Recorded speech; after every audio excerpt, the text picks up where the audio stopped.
Hey everyone, what is up? This is Christian coming live. I hope you're all ready for the holidays. I know I am. But hey, I got some exciting stuff to talk to you about today. We're going to talk a little bit about the special population of diabetes, some of the anatomical and physiological changes that occur with diabetic patients, as well as some precautions for exercise, some benefits and barriers of exercise, and some exercise prescriptions and recommendations that you can provide to some of your diabetic patients that you may have now or in the future, and as well as some marketing strategies and components to creating an inclusive environment, inclusive recreation, or in my case, an inclusive gym or facility. We're promoting more of a diabetic inclusion and of that population. So I'm going to go ahead and talk a little bit about diabetes as a whole. And just a broad definition I have here is that it's a chronic disease that typically occurs when blood glucose levels in the body are chronically elevated. That term we use to describe that would be hyperglycemia. And diabetes as a whole is comprised of two components, the type 1 and type 2 diabetes.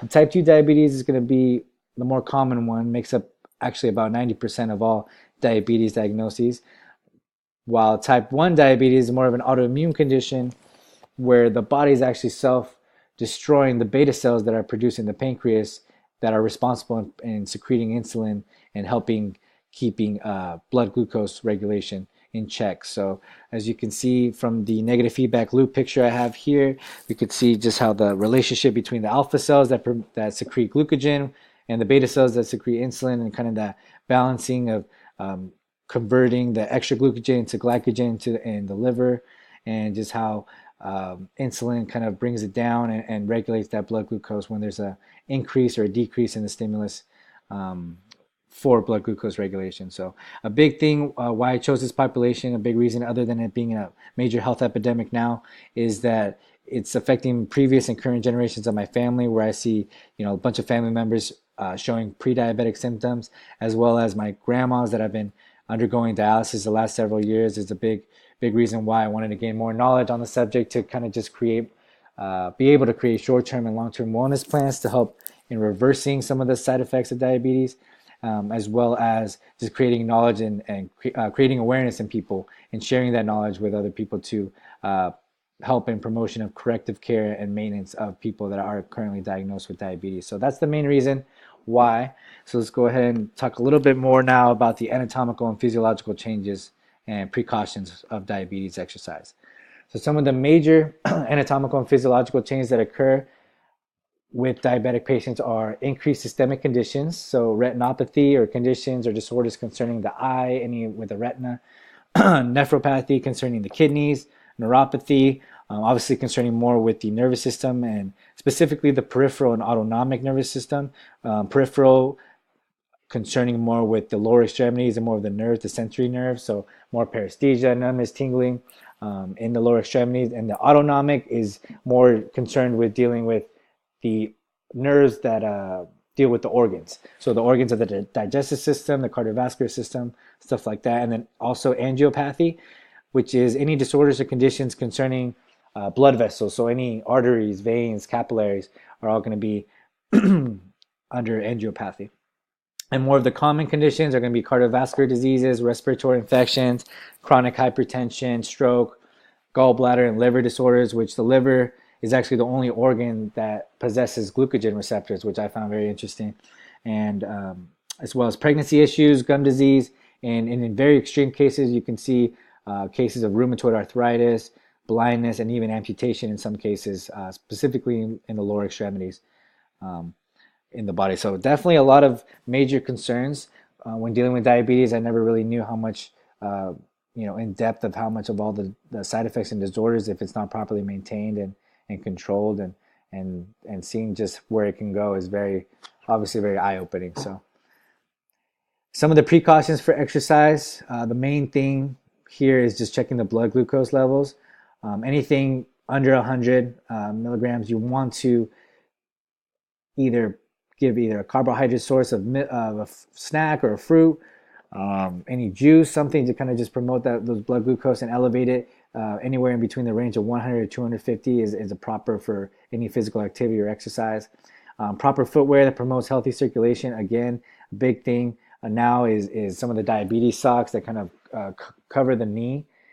just to help promote venous blood flow return, and just to prevent blood from pooling in the legs, as well as staying hydrated. Obviously, all of us, even non-diabetic patients, need to keep that as importance in our heads, as well as, again, for any hypoglycemic emergency, so low blood sugar emergencies, always have a carbohydrate source ready.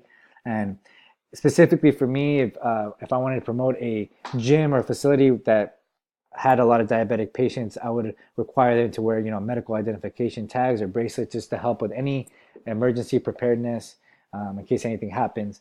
But especially avoid exercise if there is paresthesia, numbness, tingling in the lower extremities, shortness of breath, any low peaking or high peaking insulin levels.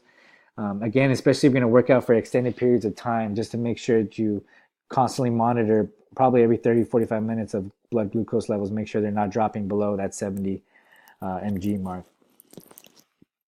And then we're going to talk a little bit about the barriers and benefits of exercise, and some prescriptions and recommendations as well. So some common barriers that you see with a lot of diabetic patients would be poor self-management, time management.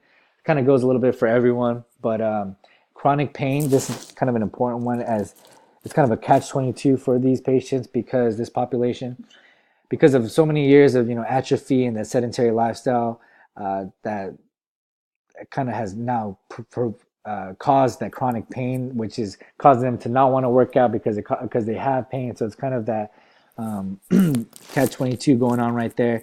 Obviously, respiratory cardiovascular conditions are going to be barriers for any type of exercise. Fear of glycogen dysfunction. So this is more of a mental barrier here, where they're fearful of any emergency promoted by too much exercise or physical activity. So another thing, lack of motivation, energy. Big thing is socioeconomic and ethnic backgrounds barriers. Like as far as Hispanic and Black populations, they have very high diagnosis of diabetes.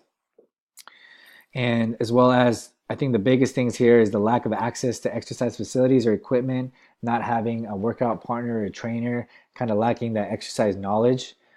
Is a big thing of a big barrier as to why I think a lot of diabetic patients, refuse exercise or don't even look to exercise.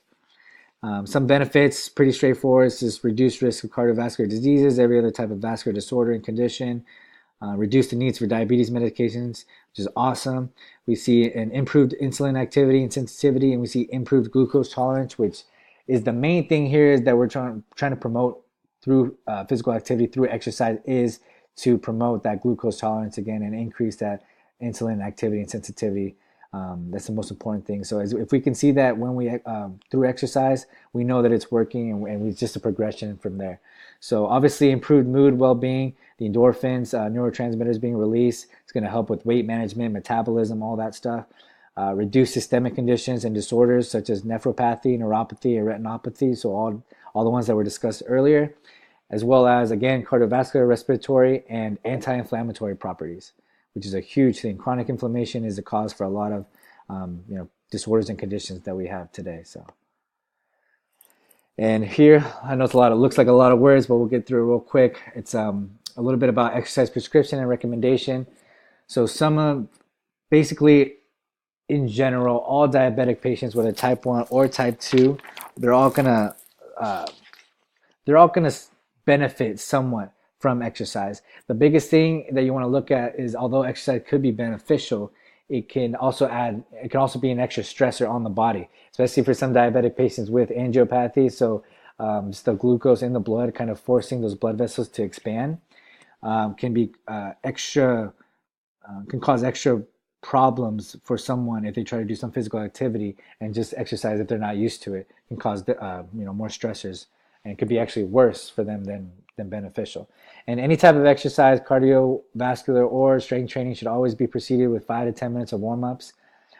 In the book, it recommends cardio training of 20 to 60 minutes per day, 3 to 7 times a week. Obviously, depending on the physical ability of your patients, will kind of dictate where that will go. Strength training, again, it's more focused on high intensity, low volume. So progressive resistance training, so more focused, not so much increased weight, but just as much as that person can handle and as much reps as they can do. And that's about 2 to 5 times a week.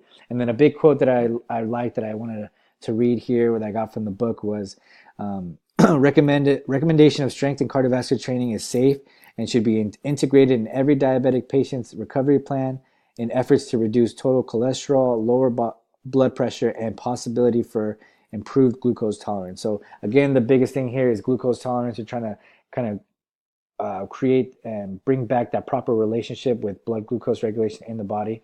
And here we have some sample exercises. I won't go through them all, but you can see kind of different varieties of targeting the major muscle groups here. And, depending on the physical ability of your patients, you can add, plyometrics, TheraBands, different resistive exercises, progressive trainings that you can add to your patients as well.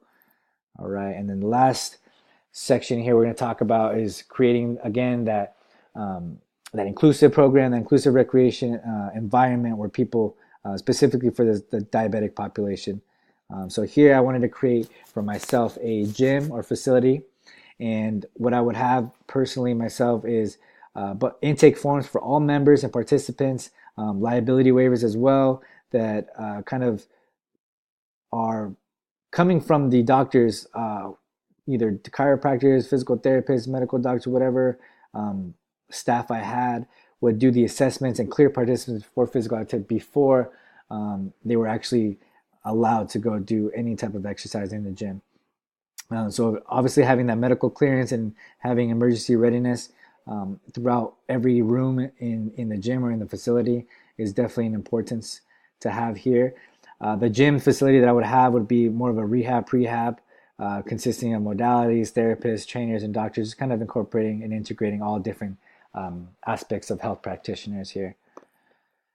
So the attitudinal strategy is pretty straightforward. It's basically any barriers outside the population that people would see on a diabetic population would consist of lack of understanding, leading people to be ignorant, causing them to judge or have misconceptions of those with diabetic-induced disorders or conditions.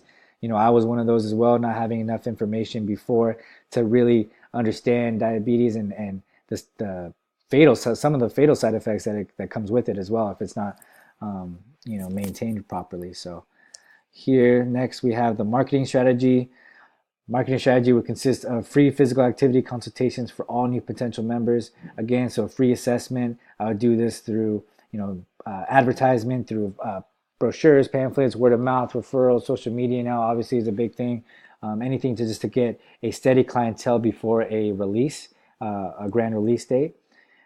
Promotion of specific tailored exercises for the diabetic population obviously would, since we are focusing on that special population, just tailoring exercises for them would obviously grow interest. And then stressing the benefits of specific personalized exercises for each stage of physical ability. So we can, again, it goes with that the long-term plan of as they progress through various sessions, it's very personalized, so we'll get to more even personalized as we go, as we get to know them better and their bodies better. So big thing, just of course, along with exercise, is promoting nutritional considerations, diet modifications, doctor assessments or reassessments, all these things, all this extra information that we will include as being a part of our facility or our gym. And again, just creating those long-term and short-term wellness plans. Making adaptations.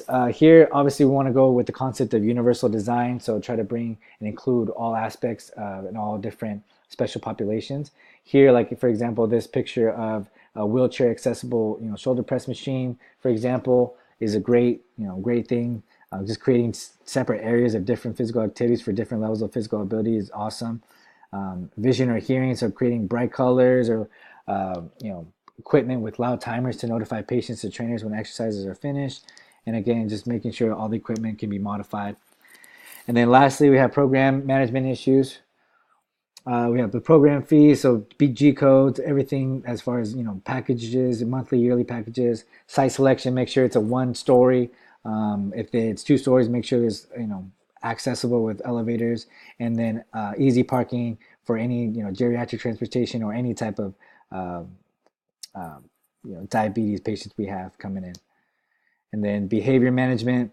Lastly, we have is just creating that message or mission statement of oneness and just including all that no one can is. We just want to reinforce community over isolation and just making sure we create a safe environment for all to work out. So thank you for my presentation.